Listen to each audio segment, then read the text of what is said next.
प्यारे सज्जनों, जैसे कि आप जानते ही हैं, कर्म प्रधान विश्व करी राखा, जो जस करे सो तस फल चाखा।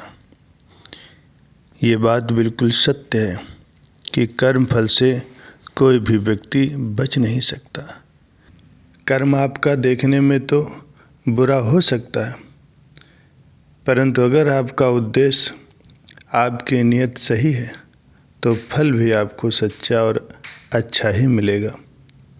जिन कर्मों का फल वर्तमान में आपको नहीं मिलता, उसे भोगने के लिए वो आत्मा नया शरीर धारण करती है और अपने नए जन्म में अपना उन कर्मों का फल भोगती है।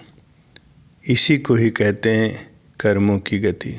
प्यारे सज्जनों, बहुत समय पहले की बात है, एक राजा जो बहुत ही न्यायकारी और भक्तिभाव वाला था, वो एक दिन अपने राजमहल में बैठा हुआ अपनी जन्मपत्री को पढ़ रहा था।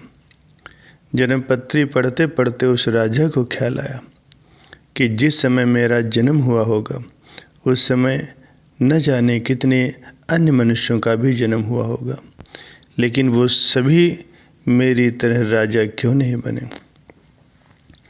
राजा हर दिन हर समय इसी प्रश्न का उत्तर ढूंढने में लगा रहता, लेकिन उसे इसका उत्तर नहीं मिल पा रहा था।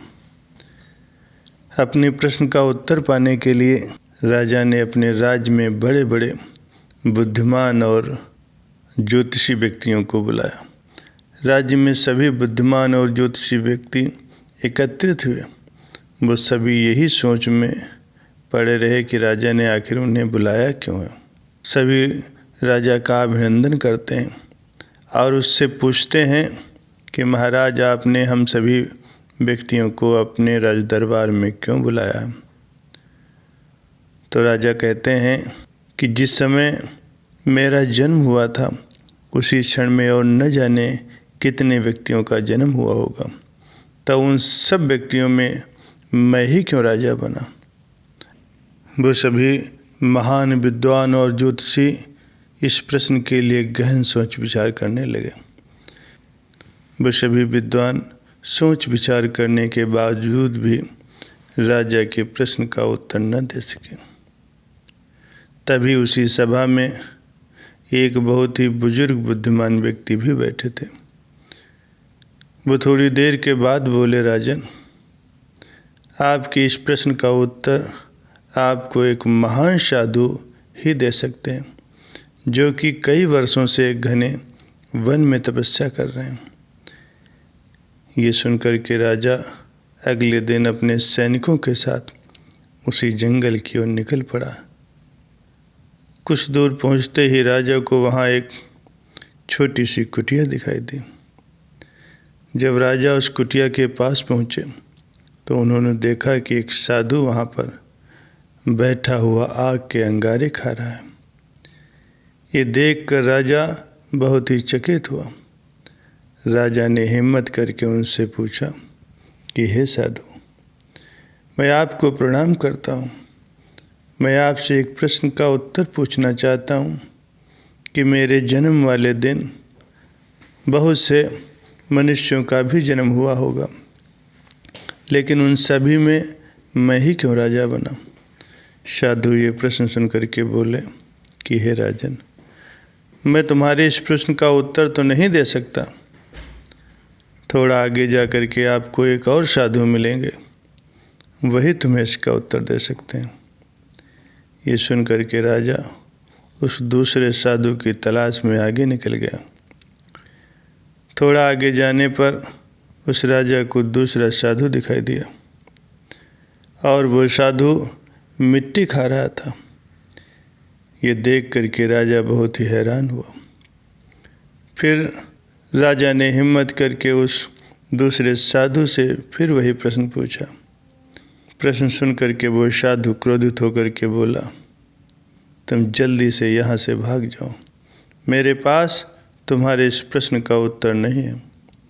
परंतु वो साधु उसे एक लड़के के बारे में बताने लगा और कहने लगा कि तुम उस लड़के के पास जाओ, तुम्हें अपने प्रश्न का उत्तर उसी लड़के से मिलेगा। तो राजा उस लड़के की तलाश में आगे बढ़ जाता है। वह ढूंढते ढूंढते एक गांव में जा पहुंचा।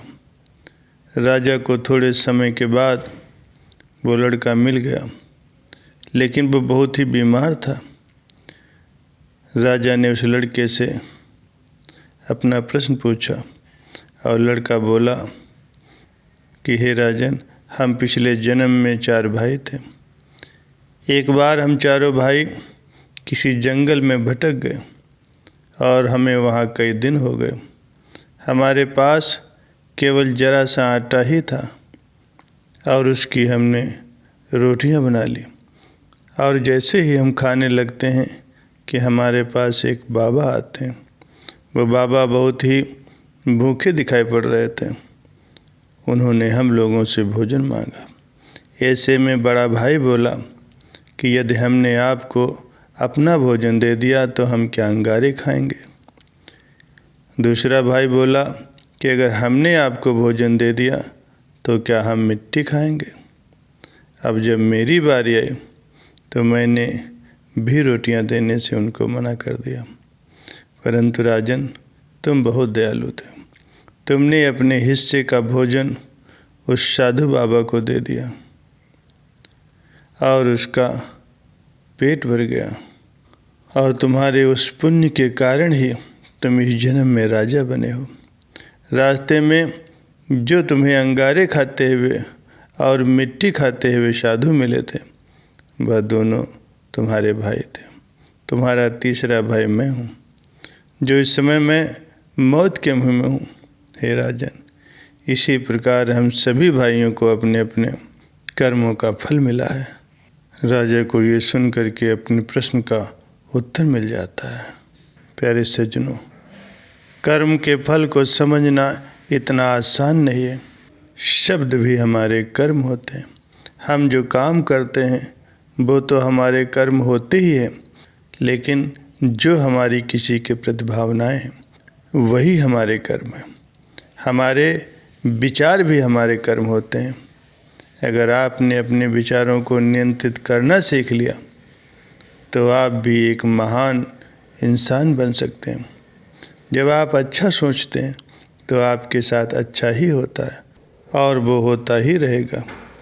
प्यारे सज्जनों, इसलिए किसी के साथ भी बुरा नहीं करना चाहिए और सदैव दूसरों के साथ भलाई करें, उन्हें सद्मार्ग दिखाएं और खुद तरह दूसरों को भी तारने वाले बने।